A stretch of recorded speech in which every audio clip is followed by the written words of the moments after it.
வணக்கம் மக்களே. இந்த உலகத்தில் நம்ம பயணிக்க அன்றாட பல வகையான வாகனங்களை பயன்படுத்திட்டு இருக்கோம்.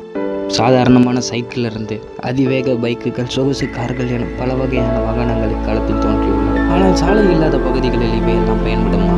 அதற்கு தானே கடல் கடந்து பயணிக்க கப்பல்கள், விமானங்கள் உள்ளது என்பீர்கள். இக்காலத்தில் இவையெல்லாம் இயல்பு. ஆனால் அக்காலத்தில் உள்ள மக்கள் கடல் கடந்து பயணிக்க பயன்படுத்திய வாகனங்கள் பற்றி இந்த சீரீஸில் காணும்.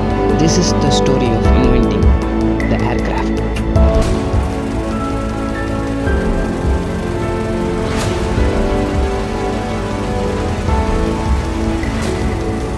அமெரிக்காவில் மில்டன் ரைட் மற்றும் சூசனா கேத்ரின் கொரியன் ரைட் என்ற இரு தம்பதிகளுக்கும் 19 ஆகஸ்ட் 1871 ஆர்வில் ரைடும் 16 ஏப்ரல் 1867 வில்பர்ட் ரைட் என்ற இரு மகன்கள் பிறந்தார்கள். மற்றும் இவர்களுக்கு 5 சகோதரர். வெறும் பள்ளி படிப்பை மட்டுமே முடித்து கல்லூரி பக்கமே செல்லாத இவர்கள் பிற்காலத்தில் இந்த உலகையே திரும்பி பார்க்க வைக்கப் போகிறார்கள் என்று அவர்களுக்கு தெரியும். அவர்கள் தந்தை கொடுத்த முதல் பரிசான பொம்மை விமானம்தான் இந்த சாதனையின் முதல் ஆரம்பம். பறவைகள் போல் தாமும் வானில் பறக்க வேண்டும் என்ற எண்ணம் அவர்களின் மனதில் தோன்றியது.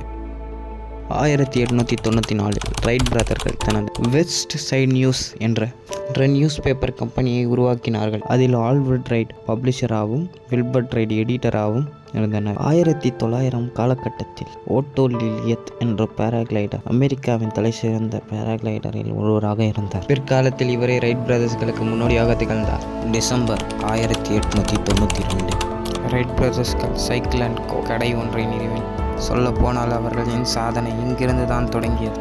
1897 தன்னுடைய முன்னோடி என்று நினைத்த ஓட்டோ லிலியத் பேராகிளைடின் விபத்தால் இறந்தார். இந்த நிகழ்வை ரைட் பிரதர்ஸ்களை வானில் பறக்க வேண்டும் என்ற ஆர்வத்தை தூண்டியது. அவர்களின் ஆர்வத்திற்கு தீனி போடும் வகையில் மே 1899 ஏரோடைனமிக்ஸ் பற்றிய புத்தகங்களை சிமியோனியன் என்ற லைப்ரரியில் இருந்து மற்றும் அரசிற்கு கடிதம் செலுத்தினார். பேராகிளைடிங் பற்றி ஒன்றும் தெரியாத அவர்கள் பேராகிளைடிங்கை கற்றுக்கொண்டு அதில் இருக்கும் தவறுகளையும் திருத்த ஆரம்பித்தனர். பொதுவாக அந்த காலகட்டத்தில் இருந்த விஞ்ஞானிகள் விமானங்களின் இன்ஜின்களில் மட்டுமே வேலை செய்தனர். ஆனால் ரைட் பிரதர்ஸ்கள் அதில் இருக்கும் குறைகளை கண்டறிந்து அதனை கட்டுப்படுத்தும் புது வகையான அறிவியலை கண்டுபிடித்தனர். டிசம்பர் 17, 1903 தங்களின் முதல் விமானத்தை 14 நிமிடங்களும் 150 அடி உயரத்திலும் வானில் பறக்க வைத்து சாதனை படைத்தனர். இதுவே இந்த உலகில் இதுவரை கண்டுபிடித்த விமானங்களில் அதிக நேரம் வானிலும் அதிக தொலைவிலும் பறந்த விமானம் என்ற சாதனையை படைத்தது.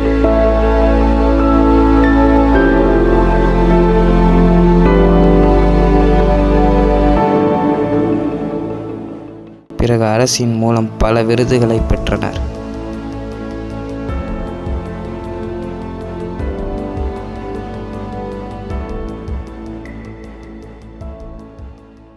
என்னதான் மனிதனின் வேலையை குறைக்க பல அறிவியல் கண்டுபிடிப்புகள் வந்தாலும் அதில் பல மனிதனின் அழிவிற்குத்தான் ஆரம்பமாக இருக்கிறது.